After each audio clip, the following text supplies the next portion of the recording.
За сайн байцгаана уу? Ганагийн мэдээ эхэлж байна. Манай мэдээгээр дэлхийн улс орнуудын мэдээллийг газрын зураг дээрээс харьцуулан тайлбарлана. Өнөөдрийн дугаарт дэлхийн нийтийн анхаарлын төвд байгаа Венесуэл улсын тухай товчхон мэдээлэл хүргье. За Венесуэл улс нь газрын зураг дээр Өмнөд Америкийн хойд эрэг буюу зүүн хойд эрэг буюу энэ хэсэгт оршиж байгаа. За Венесуэл улс нь нэг талаараа далайгаар хүрээлэгдэж, гурван талаараа гурван улсаар гурван газраар хүрээлэгддэг байгаа. Бразил, Колумб, Ган гэсэн гурван улсаар хүрээлэгддэг. За Венесуэл улсыг анх Испаний аялагч Кристофер Колумб шинэ газар нээх Америк руу чиглэсэн аяллаар Испаниас гарч аялаад 3 дахь удаага аялахдаа Венесуэл улсыг олж нээсэн байгаа. За Венесуэл гэдэг үг нь болохоор Колумбтай хамт аялж явсан Итали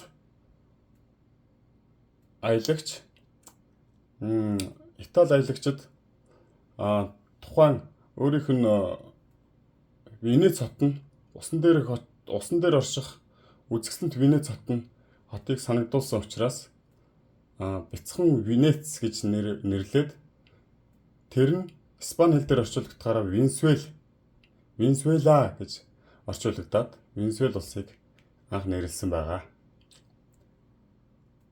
За тэгээд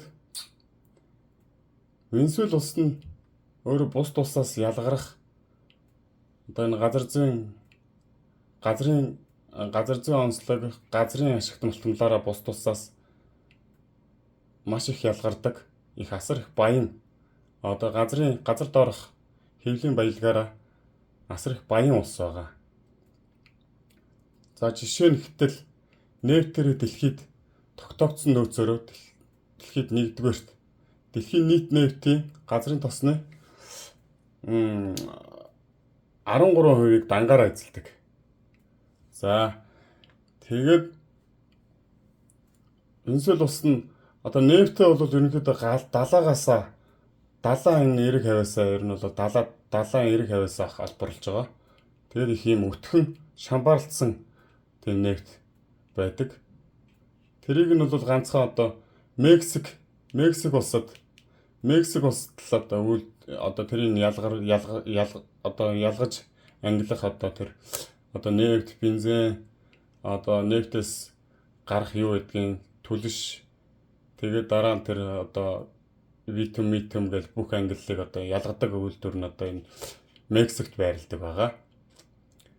За тэгээд Венесуэл улс нь нефт тийм их тогтоогдсон нефтийн нөөцтэй мөртлөөсөн тэр нефтээ 100% ашиглаж чадахгүй. Ер нь бол ихэнхийг нь ашиглаж чадахгүй байгаа. Яагаад тэгэхээр Америкийн нэгдсэн улстай харилцаа муудсны улмаас ер нь бол үйлдвэрүүд нь тоног төхөөрөмж, тэгээ ажиллах хүч нь ерөнхийдөө гадны улсууд руу дөрвээд тэгээд асар их хоцрогдолд орсон байгаа.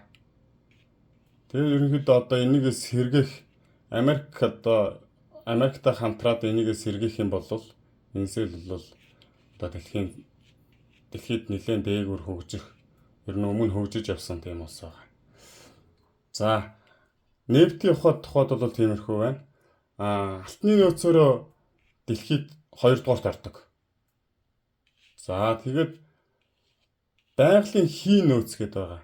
Хий нөөцөөрөө дэлхийд 4-р ордог. Тэгээд ерөнхийдөө ингэж дэлхийг хөдөлгөгчд гол юм ашигт малтмалуудыг ер нь бол ихээр агуулсан баян улс байгаа.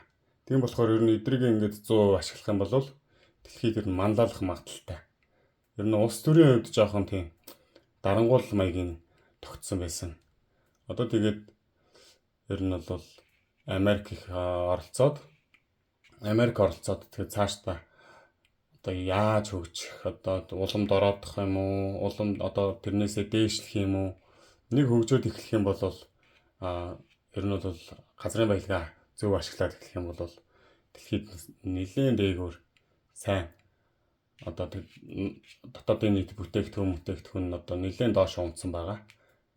Тэгээд нэлээд дээшлэх боломжтой болсон байгаа.